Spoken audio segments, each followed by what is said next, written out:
We are on location in San Francisco at the Caviar Co. with Petra Higby, and she is the co-founder, along with her sister, of the Caviar Co. Thanks for having me. Thank you for being here and Oh coming. yeah, thanks for being on the podcast. And why don't you just get into tell us about yourself, where you're from, where you grew up, all that good stuff. Yeah, so I'm from Lubbock, Texas. I went to Texas Tech University. So I went to college in the same town that I grew up in. I was never really brave enough, I guess you could say, to leave. I was kind of wanted to stay home and close to my parents and my family. And it really wasn't until my senior year, or I guess my junior year, I studied abroad in Florence just for like a 6-week stint. And that was my way of proving to myself, I think, that I could leave home. And then after I graduated my senior year, I moved out to California. And what made you move to California, So Texas? Yeah. So my senior year, I had this whole I was just so inspired by, I don't know where it came from or what happened, but all of a sudden I was like, I want to do something. I want to do something different. I want to change the world. I want to make an impact. And I thought my way of doing that was to go to Stanford Business School. And so I got obsessed with going to business school. And so many people would be like, Petra, good for you for wanting to, but you need to be realistic. And the chances of you getting into Stanford GSB right after graduation are very, very, very low. And Okay. yeah, and I would be like, well, maybe I could be the person. Like my pitch would have been that I was the person who could ask the stupid questions, and be like, well, why don't we try it doing this way? I know that that's maybe not the normal answer, the normal solution, but sometimes going in an abnormal direction is better, and again, I was just so motivated. I filed a patent my senior year, and I didn't even know of a patent attorney in Lubbock. I drove up to Amarillo. What was the patent for?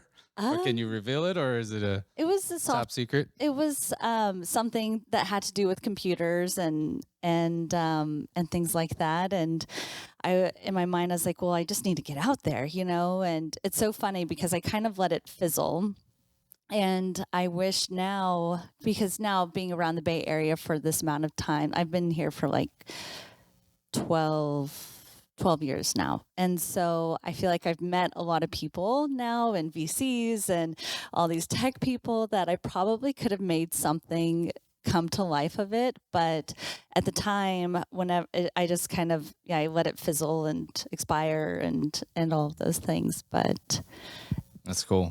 And going back just a little bit, we always take it back a little bit, is what was it like growing up in Texas? What did you eat? What was your childhood eats like and all that good stuff? And what was your first impact with food in Texas? Well, I was extremely picky. My dad is from Holland, and then he spent a lot of time in Switzerland as well, and he makes amazing cheese fondue. He would auction off a Swiss dinner at our house for cheese fondue, and literally always have friends over for cheese fondue. And while everyone was getting into the fondue and just loving it, I would put my a little mini pizza in the oven, and I would come and bring out my pizza and quarter it and stuff, and still take part of the conversation and be a part of the dinner, but I wouldn't touch it. And I grew up eating SpaghettiOs and meatballs. I mean, I'm so almost embarrassed to admit this, but my mom's best friend who lived across the street, she's an amazing chef, really, really talented chef. She would invite, and I was best friends with her daughter, and she would invite me over for dinner, and I would literally show up with my own can of SpaghettiOs and meatballs. How rude. First of all, I can't believe my mom let me do that. But so I did not grow up eating caviar, basically. Yeah, I think most of us didn't, by the way. Yeah. And I think I've had more caviar with Petra since all this stuff, and we'll get into some of the events. And how we got connected is really cool. Shout out to Sean Nguyen of Papa Wagyu, my good friend, and who I've met over the last year and started doing events together. And then he was like, hey, you got to check out the Caviar Co. Can you, help out? And then that's what's pretty cool about doing events together and networking and meeting new people. And so that's how we got connected, and we can get into all your events and stuff later for sure. And then what did you not like growing up? You know? I had a wonderful upbringing. I had a really great example of my dad, who's like a strong man who built up his daughters. I'm one of three girls, and he never for a minute skipped a beat of what we could do in our professional careers, and we also saw him, and he still works so hard that all three of us have wanted to earn our own way and like to work hard to show him that we're willing to work hard too, and that we appreciate the hard work that he's done. We're not just here to live off of it, we're here to contribute to it, and that we've learned that through him. My mom is one of the sweetest people that you'll ever met. She's just like a really kind-hearted soul and gentle, and so I had a wonderful upbringing. I think also my dad being from Holland, his parents, my grandparents moved to Switzerland, and so I got to go see them in Switzerland, got to travel, got to experience other cultures, and that was something that was always really important to our family. So I really can't complain about anything. Very Yeah, fortunate. and that kind of gives you like a diverse upbringing. What about like with food, like the chef across the street, you got involved because you want to bring something to the table. What was that like? And were there things you didn't like to eat when you were growing up and you're like, "Oh, I like them now," or "I still dislike them now"? Oh no, 100%. Now I like everything and I'll try everything. I can remember again, I was so picky we'd be at like family dinner and I'd always make sure to sit next to my dad because my grandmother would make sure that I like tried everything, going through the line of food and putting food on our plate. And if I didn't put like the green beans on my plate, my grandmother would be like, got to put your green beans on your plate. And so I'd go sit by my dad and he'd eat it for me while she wasn't looking. And now, again, I'll try anything. Like I have especially moving to California. When I moved here, I was like, I've never seen a tomato so red, and I've never understood that that's what tomatoes are supposed to taste like. And to see this beautiful, fresh produce, and now being in hospitality and understanding and respecting the culinary industry, like the work that goes behind a dish, the thought, like part of why I love to work with chefs is because they're some of the most selfless people that there are. They literally are behind, they're in a dark dark room behind a wall, no recognition all the time. They're just cooking because that's what they love and they want to nourish people. They don't even care who they're cooking for. Whether people are coming into their restaurant to celebrate or whether it's a celebrity or whether they're mourning or they've had just a rough day and need to eat. Chefs really at the end of the day don't care. They just want to create beautiful food to nourish people and for people to have that moment of enjoying themselves. And that's what's like really sucked me into this industry. Yeah, and I was going to ask, what got you into hospitality? So I went to school for speech, language, and hearing sciences. So again, not a lot of, I thought I was going to be selling hearing aids for my career. But then backtracking to wanting to go to Stanford, the GMAT basically kicked my ass twice. And the second time I was so bummed. I just was like, my dreams, what's next? What am I going to do? And my aunt, she was living in Carmel at the time. And she was like, well, let me call around to my friends and see if maybe you can come live with us and get a summer internship. And so she helped get me an internship with Coastal Luxury Management. And at the time, they were the company that was responsible for Pebble Beach Food and Wine and LA Food and Wine. And so I was on the team to help with LA Food and Wine. And it just like, I got to go to LA, it was my first time to go to LA and understand these like celebrity chefs and these grand tastings and getting to taste and sample everything. And I had the absolute time of my life. And I still didn't know what I was going to be doing. I thought I was going to still be in medical device sales. And someone was like, Right. you just need sales experience. So I moved to South San Francisco and did an internship for ADP Payroll Services just to get sales experience. And I had to read from a phone script. And one time a guy laughed at me on the phone and he was like, you must be reading from a pretty complicated phone script there. I was like, shit. And you're like, it's time to go. Yeah. I was like, well, you got to start somewhere was my response. I remember, but I can remember sitting at my desk and like counting to the seconds when it would hit 5 o'clock. And I'd be like, okay, I'm going home. And so then I called my friends at Coastal Luxury Management and they made an introduction to me to work for another caviar company out here. Ah, there we go. Tell us how that went. It was great. I worked, I got to learn, I learned so much. It was a small company and I was kind of an executive assistant and I got to learn all aspects of it and work really, really hard. I think I would have probably still been there. Because I was obsessed with it. Like all of a sudden I got so into even just the science of caviar or how they're different from each other, doing a variety of products side by side to understand like why are they different because of the species of fish or where it's coming from or their diet. And so it like fully sucked me in and I loved it. Kind of got your training, so to speak. There. Yeah. Yeah. And then, working there, I think I know which company it is. We don't have to talk about it, but if you want.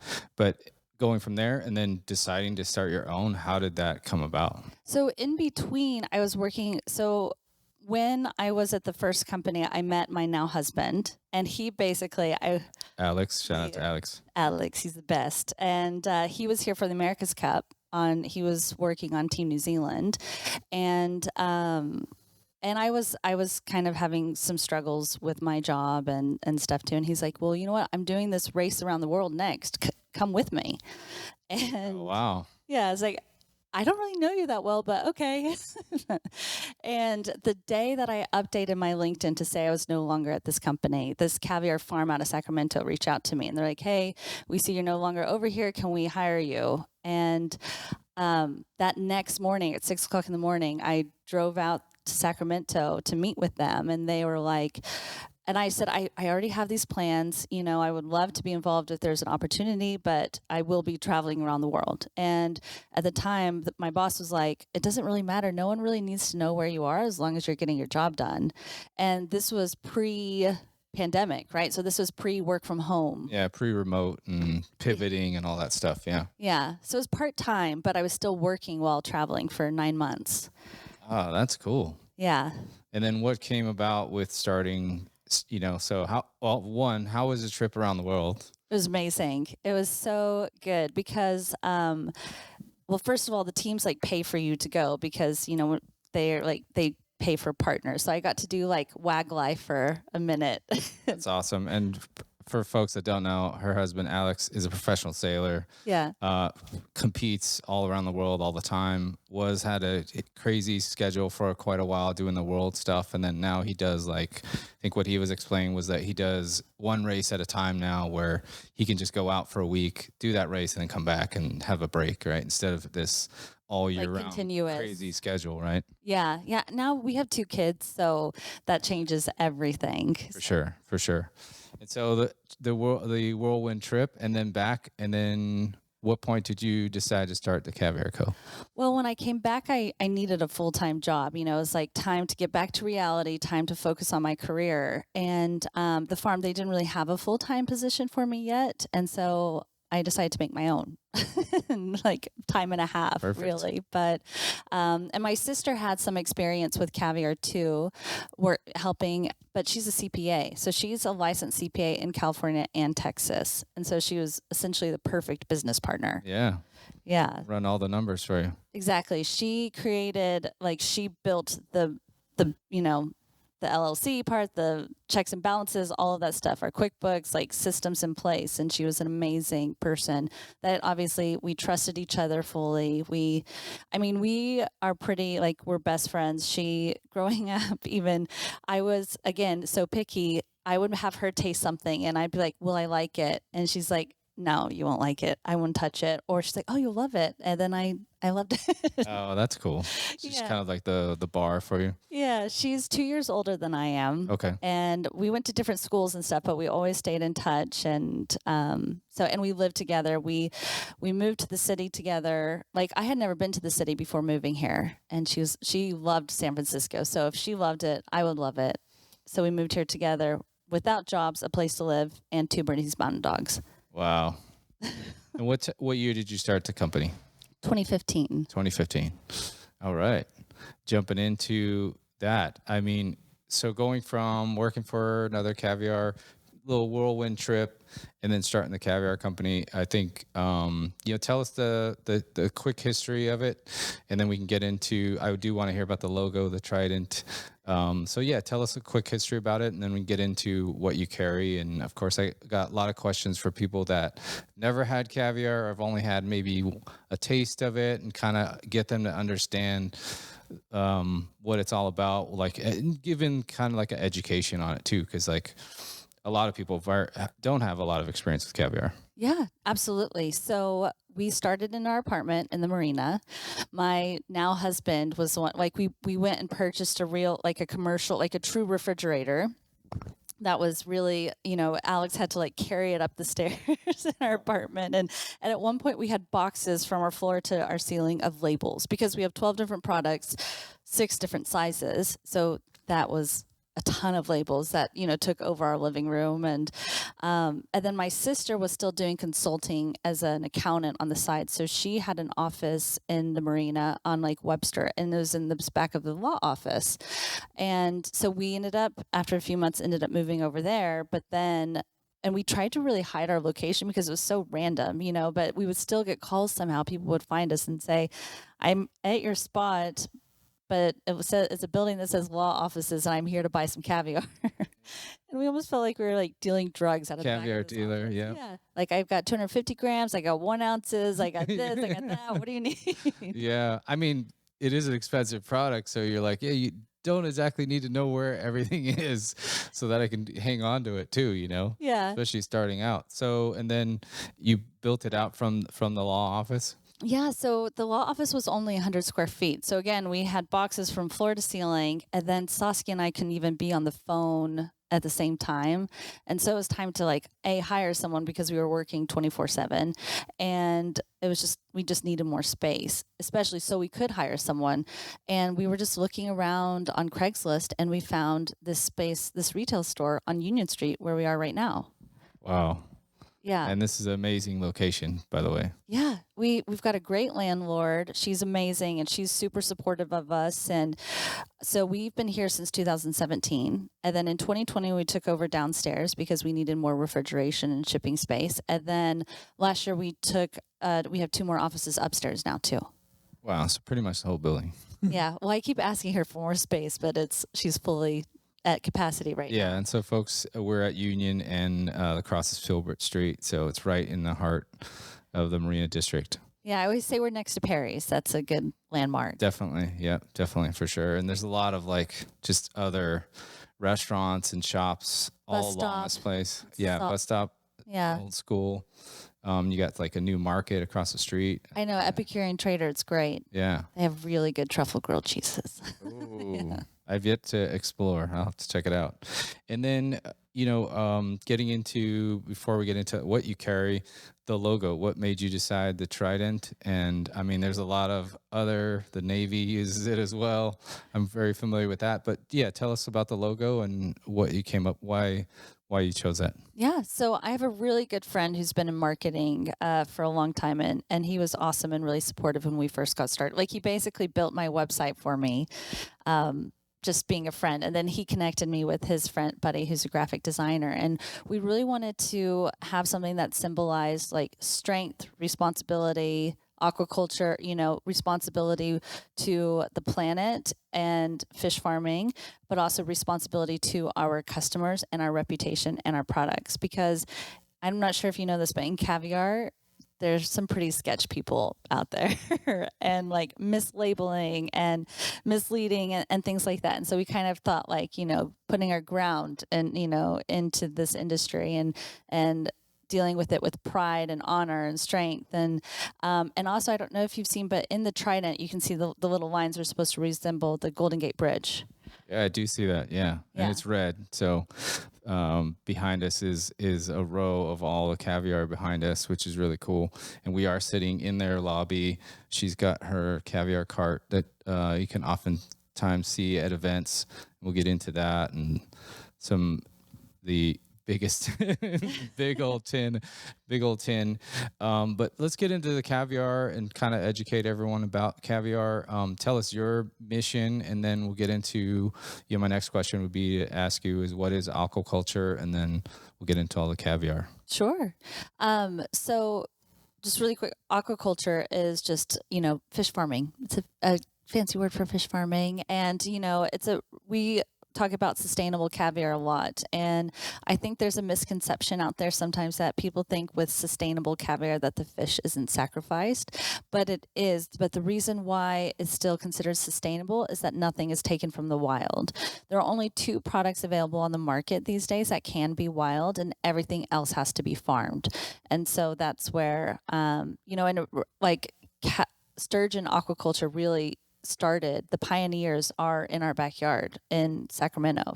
That's where it really, really kicked off in the 80s. There's one family in particular that really started that process, and they've done it for like a few farms now, and it's pretty amazing what they're doing, or they're not involved anymore, but what they've left behind. Yeah, so they left a legacy to raise the sturgeon. And for folks that don't know, the caviar is the sturgeon eggs, and those are raised in a farm, and then they're harvested after a certain amount of time. And I was looking at a lot of the things, the way they do it is like they have to like x-ray sonar, or you can now determine the sex through ultrasound. Yes, that's it. Yeah. And then you also do a lot of biopsies. So sturgeon are a lot like sharks. So when you flip them upside down, they kind of just like hang out, and you can do a little biopsy, and you get this like basically like a straw, like a big rubber straw, and you can suck the eggs out. And that way you put them in your hand, and you can see like the texture, the size, the color. It's a really good way to see if the fish is still healthy, if there's any infection, or if she's ready to be harvested for caviar. But what's funny, if you taste it right out of the belly, it actually doesn't have much flavor. You kind of need, so whenever you're making caviar, then you'll remove the eggs and add salt to it. And so, for example, like this tin, the camera might not pick it up, but it says Malasol on it. And a lot of people think Malasol is a type of caviar, but that actually just means little salt in Russian. So the traditional caviar making process is called Malasol. And so it just means there's less than 2% salt ratio to the weight of the eggs in this tin. And this can hold up to like 3.3 pounds. This is what we call an original tin, or an OT. So a lot of people think this is one type of caviar, but this is pretty much what every caviar farm in the world uses when they're making their caviar.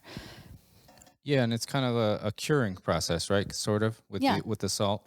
Yeah, and so like the more salt you use, the longer the shelf life, but also the salt, the more salt you'll taste in the caviar. So there is a real like balance to it. Yeah, and I know there's a lot of species of sturgeon, but how many are typically being used for caviar? We have 12 different products for our row, and so I'm not doing the math there. So, no, that's okay. So you got 12 different products. We're gonna go into that because I have your whole setup, and we have all that. But like, I know like beluga, etc., and then you have like.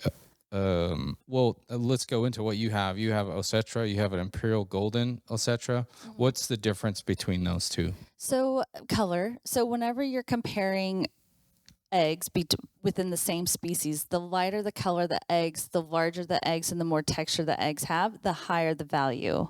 And so like you mentioned beluga, we don't have pure beluga anymore. We can get beluga hybrid, which a lot of people in the U.S. fail to disclose because beluga has been banned for, a long time in the U.S. But the original Caspian caviars are beluga, Osetra, and Sevruga.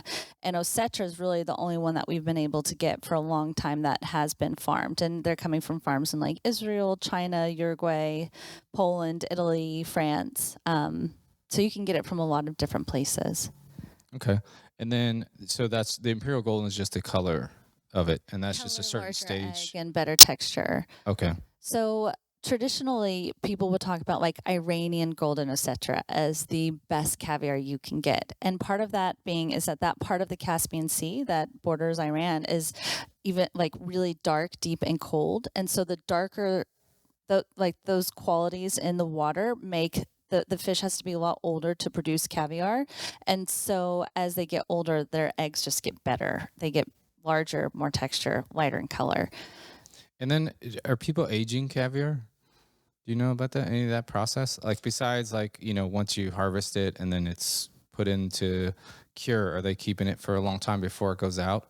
No, not that I'm familiar with, Okay. because we always say too that you want caviar to have a shelf life. So like our shelf life is 4 to 6 weeks unopened, but sometimes if you go to the grocery store, you'll see caviar that'll be good for a few months, and when you see that, you know something else has happened to the caviar besides just salt.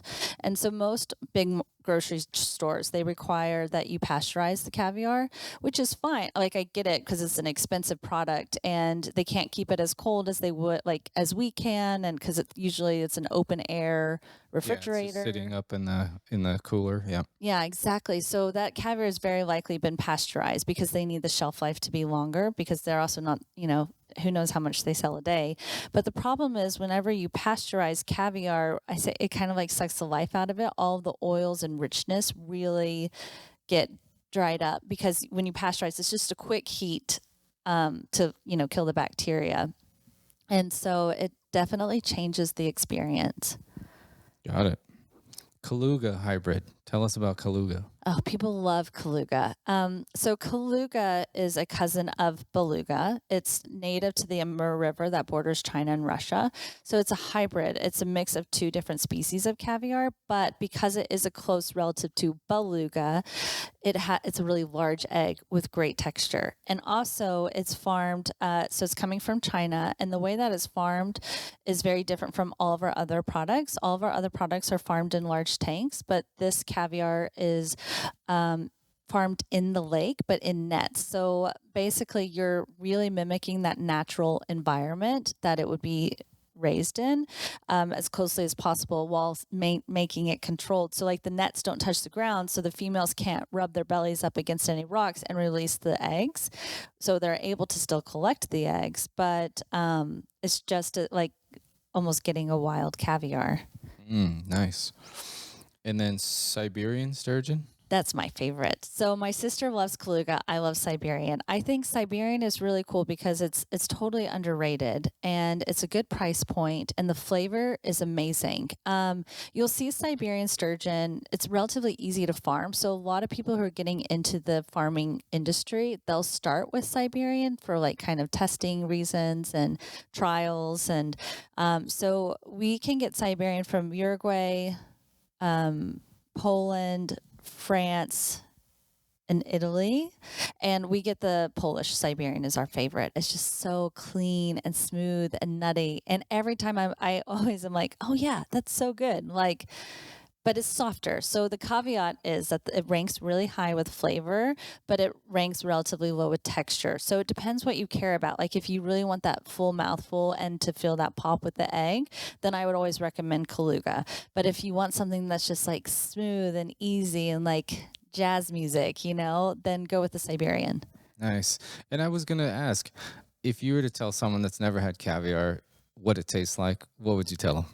I mean, it is just salted fish eggs. So Yeah. that's the thing, is that it's not. But I think some words that we use to describe our caviar are creamy, buttery, like similar to some oysters. And you always like it's fish eggs, so you do have that taste of the sea and that fish with salinity. But caviar should never be too fishy or too salty. That's when it's either had too much salt added to it, or it's been in the container for too long.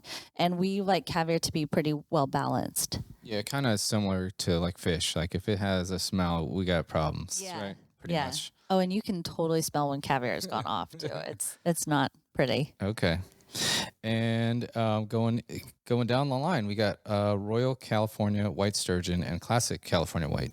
Okay, so that's the farm I used to work for. So I bring in their products now, and they're those are more on the like creamy buttery products. And again, so whenever grading within the same species, larger eggs, more robust flavor, more texture. That's just the difference between the classic and royal. So we say the royal is very similar to the classic, just amplified. And classic's one of our best sellers, like hands down, especially for gifting. When people come in and they're like, I want to get, my friend loves caviar, but I don't know what their favorite is. I don't know what they want.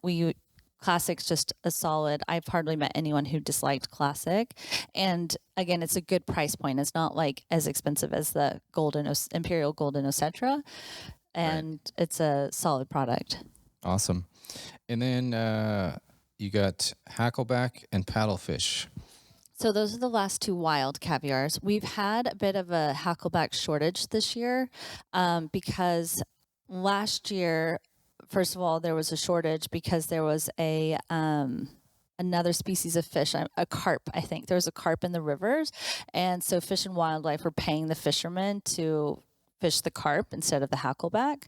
But then this year, part of the shortage is that the river is really low. And so all the fishermen were breaking their nets trying to catch the hackleback. It is a really great product. It's very consistent, solid, black egg, relatively smaller, but it's still a really good party product. We're hoping to get more in before the holidays because again, it's like $46 an ounce. It's a really good price point.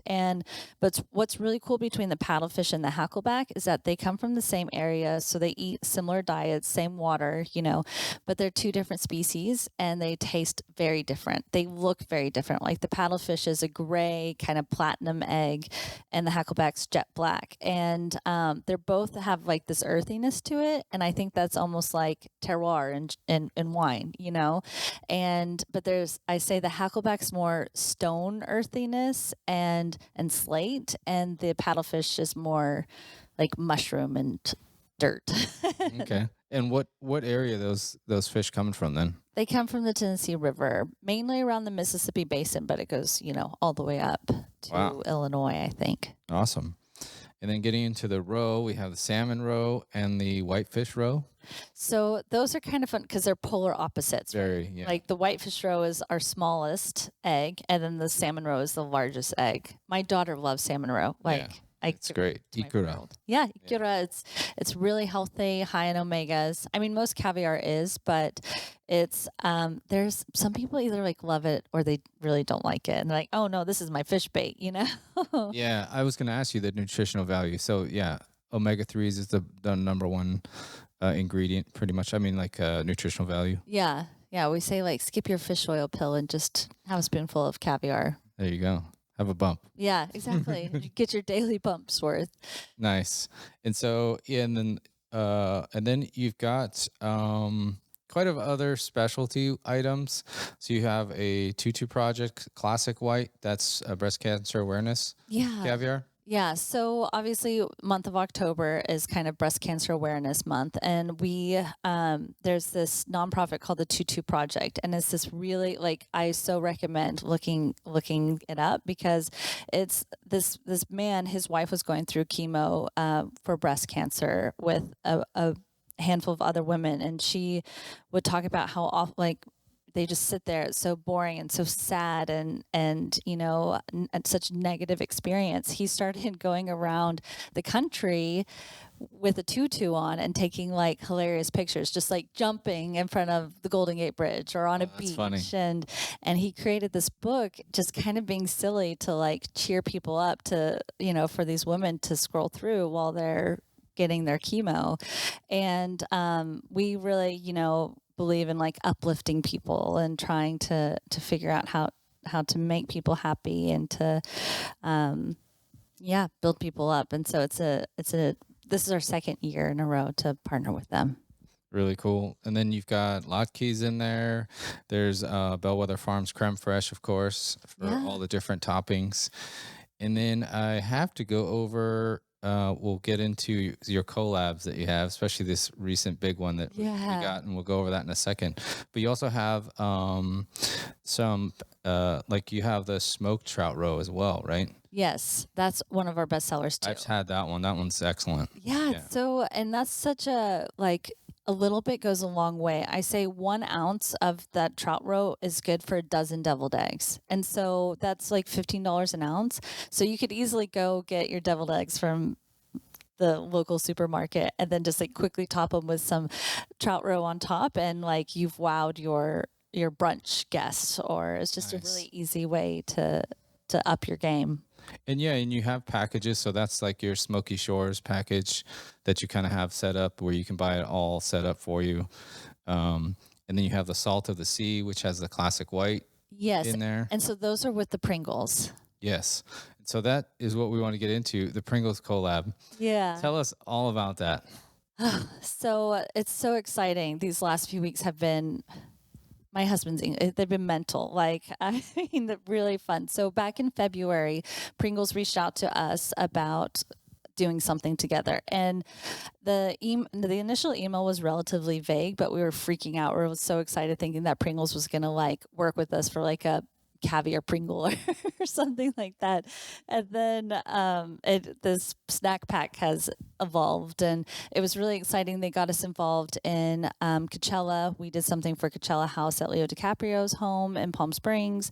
Oh, wow. Very cool. It was really fun. It was for a producer, and we were serving like all different flavors. It was kind of like a trial. It was like seeding. They didn't really know what we were up to, but we had a whole variety of different types of caviar and all the different flavors of Pringles. And we were like, people could taste multiple flavors, combinations, and it was really fun.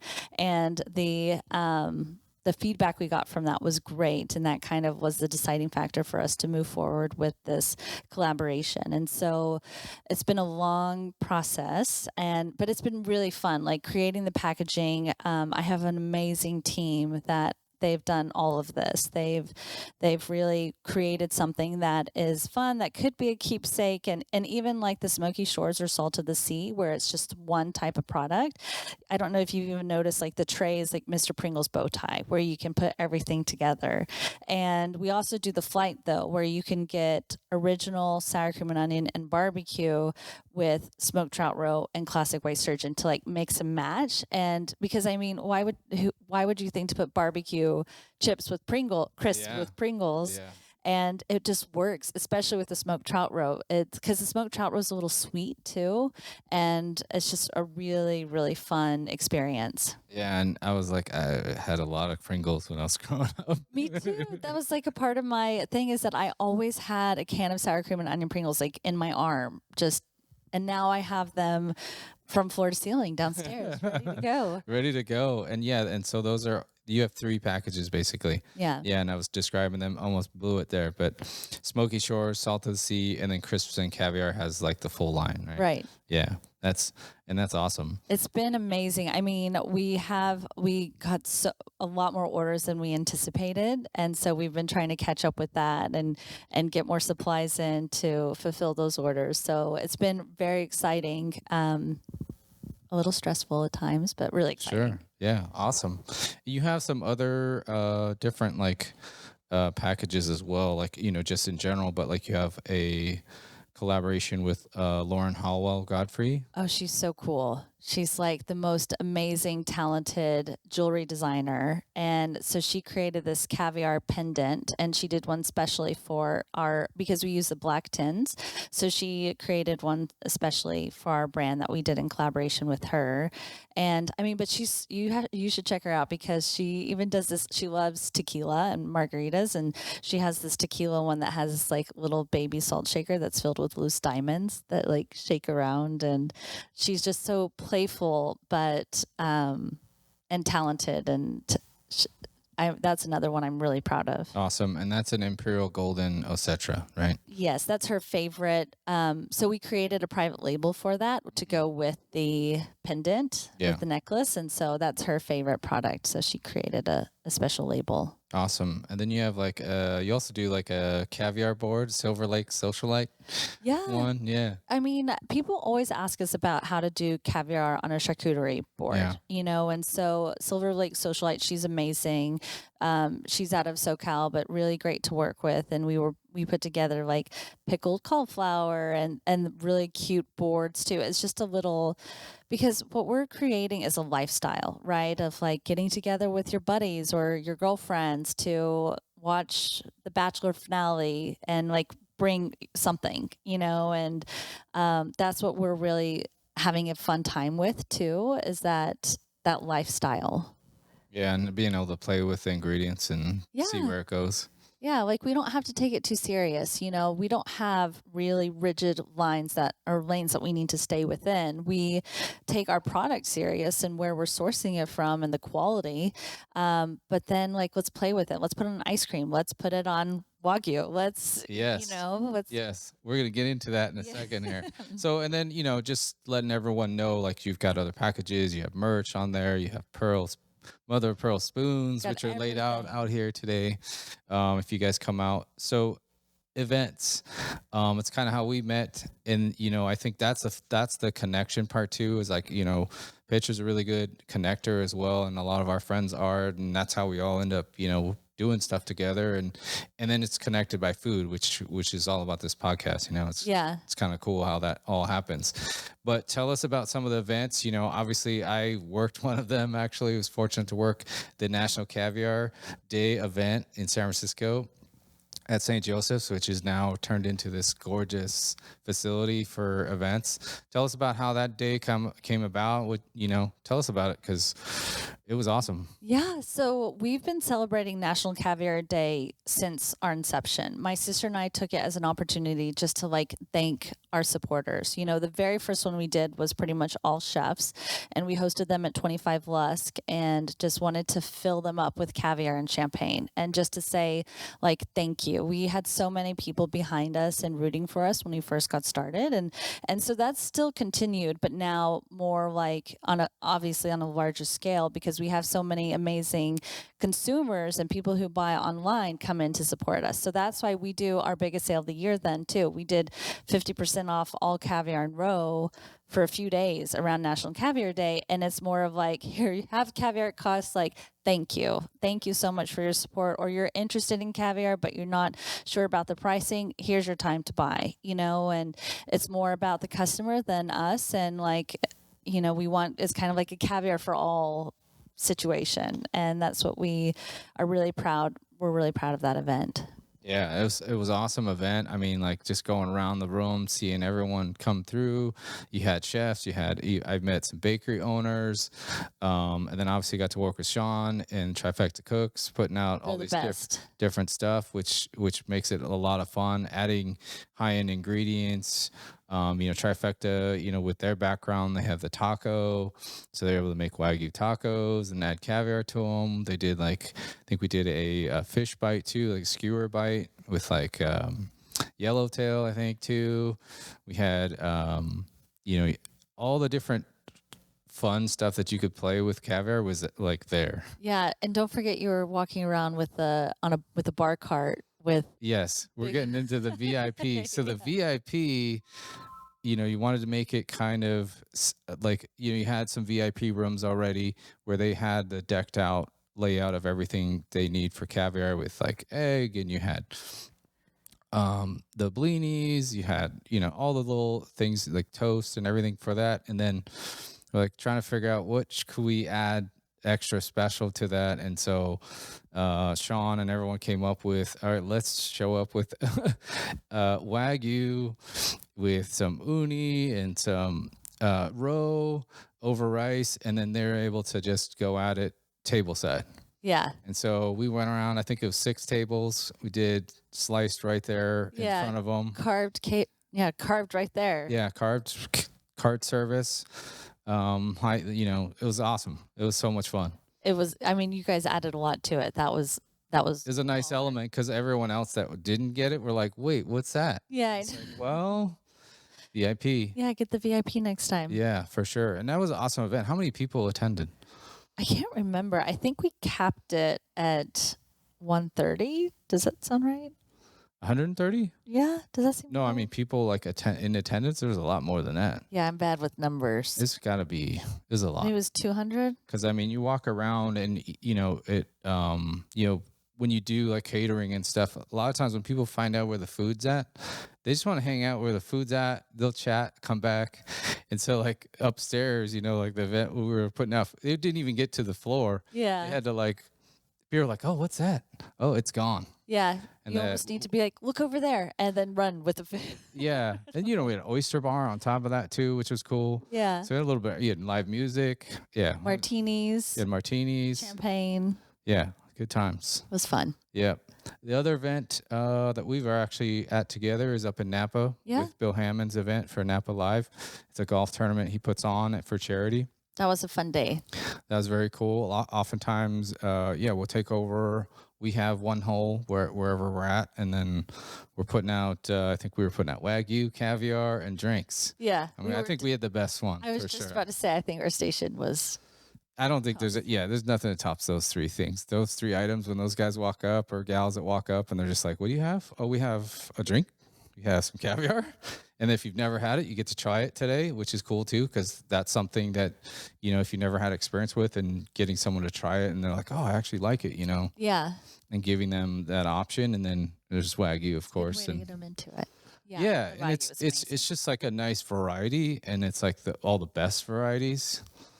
So it's like pretty top notch. And, sometimes it's usually just a product like a clothing or something. It's not something that you can like taste and get an Enjoy experience. right there on the spot. Yeah. And then go on, and finish your golf game. And that was really cool. And so getting into some of your events, that's just another thing.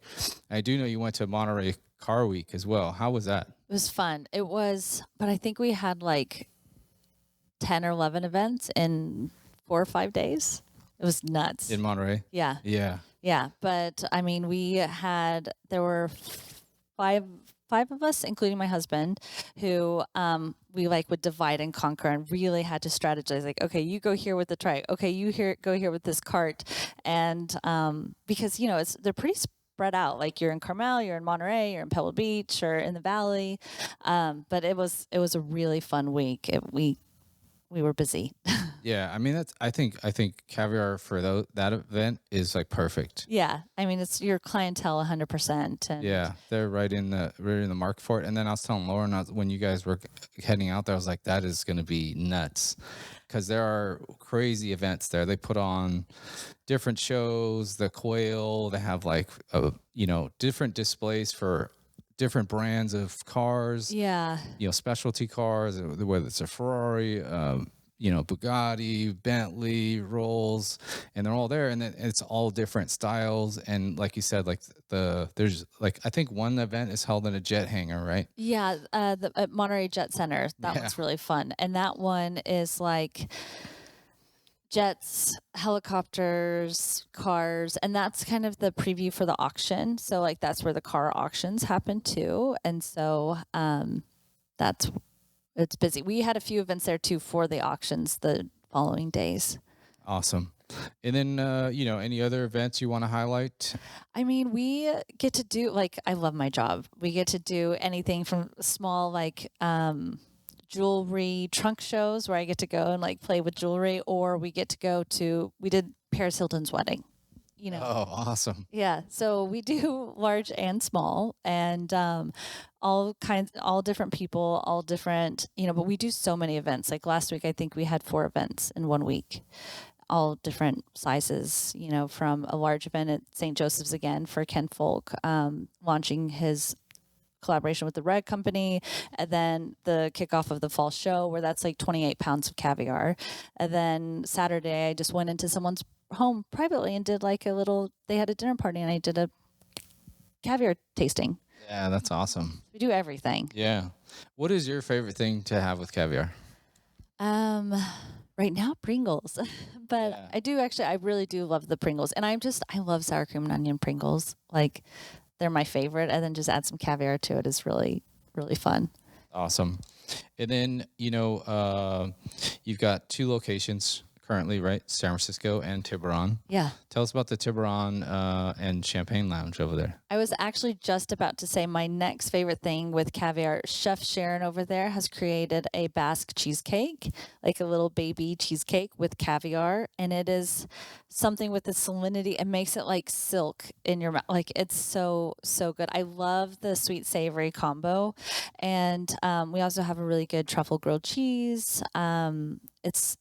We have a huge champagne selection. We have a champagne vending machine, which was like one of my dreams. So now I always tell people, at least if my business fails, hopefully I can keep the machine and have that in my home. Oh, and it's going though. Yeah, Yeah, and the lounge has a ton of stuff. You have flights, you have savory bites, you got oysters, shrimp cocktail, and then the Bass cheesecake, which actually it's funny you say that. Like there's that Bass cheesecake is tasty. Like I want to work on I'm trying to make it at home at some point. It's really cool. It looks like a burnt creme brulee, but it's a cheesecake. We'll come into Tiburon when we're open, Wednesday through Sunday. Come and try some of the bites. We have like a lunch special that's under $40 where you get like 4 different courses. It's actually a lot. That's nice. And then before we close it out, because we're doing pretty good on time, and you have obviously your online shop, the Caviar Co, and then on Instagram, you're the Caviar Co. What is I always ask some fun questions. What is your favorite tool or piece of gear that you use every day that makes your life like complete, so to speak, that people would use too? Yeah. I feel like my calendar, I don't know, my life is on my calendar. Well, I wanted to say the Caviar Key. Yeah, my caviar keychain. If I opened caviar every day, I would definitely use it. Yeah, I mean that's like it's funny because we were scrambling at the party one day and we're like, "Where's the key?" And I'm like, "What key?" They're like, "That opens the can very easily." And I was like, "Oh, got it." Yeah. And I was like, "That's definitely one piece of gear Petra's gonna use all the time." Yeah, I mean that's why we put it on a keychain. So like you always have it. You have it with you all the time. Yeah. Yep. And then a recipe or dish anyone should try. Doesn't matter what it is. Obviously, you can do caviar and a bonus one, or it's up to you. I am such a sweets person. I make this like I don't even have a name for it. We call it chocolatey goodnesses. So I'm a baker, and so it's just like brown sugar, eggs, flour, semi-sweet chocolate chips that you melt down, vanilla, and that's it. And you just like bake it for 10 minutes. And so then it's like a little souffle, or a flourless chocolate cake, but it has flour in it. That's my like thing I can whip up. Or chips and queso. I can really microwave some Velveeta. All right, that's quick style. Yeah. And then a favorite way to have caviar is with Pringles. With currently. Pringles or fingerling potatoes. I like to just roast them, cut them in half. I take a little bit out of the middle and fill that with creme fraiche, and then caviar and a little bit of chive. Ooh, I like that. It's really good and easy. And which caviar would you? It depends on how many people you're hosting, I think. Like if you're having a party and you're on a budget, I would try to do like the hackleback or paddlefish. But if you were celebrating something and had a little bit more budget, you could even do like Kaluga would be amazing. Okay. Awesome. If it's up to you, but any Bay Area shout outs or world shout outs you want to tell, like, favorite businesses or anything? I know you have a lot of clients, so it's kind of hard, but you got any favorites in the area that you like, and we'll put them in the show notes? I recently got to revisit Californios. We work with Erin Hupp. She does she's a ceramicist and she's amazing, and they did a launch dinner because they did like wood-fired ceramics for Californios, and I had one of the best meals I've had in a really long time. Like I'm a Pisces, so I'm very indecisive, but I was like, oh my God, this would be my death row meal. This like Californios for sure. It was amazing. Wow. Yeah, you should talk to Chef Al. He's awesome. I missed him at a event, and then I found out who he was, and I was like, oh man. He's so cool. Yeah, so Chef Val Cantu, right? Yeah. Yeah. Californios. Awesome. Amazing. And the floor is yours. Before we close it out, thanks for being here, and thanks for having me here and being on the podcast. But you're allowed to just say whatever you want. If you have promotions coming up, any advice you want to give, it's all you. Well, thank you so much for having me. The holidays are pretty much here. We're getting ready for that. We're going to have a huge sale, our second biggest sale of the year for Black Friday, Cyber Monday. So keep an eye on that. It's definitely worth going to our website, thecaviarco.com, and getting on our mailing list, because we always like update our mailing list on the events that we're doing, or gift packages or collaborations. We're actually doing, I don't know if I really can talk about it, but I can we're doing this amazing 12 days of caviar, but it's all about the package. That's so cute. And I'm so excited about it. That we'll probably be launching that mid-November, but it'll have one of every type of caviar that we have. And some ways that you can enjoy it. So we're really excited about the holidays and everything coming up. Awesome. Cool. Yeah. Thanks, Petra. Thank you. Appreciate it. Thank you so much for having me and for coming. And the setup is great. Of course. Thanks, everybody. We're out of here. Take care. And as a quick reminder, the restaurants and gear talked about on each episode can be found on my website, foodoriginspodcast.com. I appreciate your support. Thanks for listening.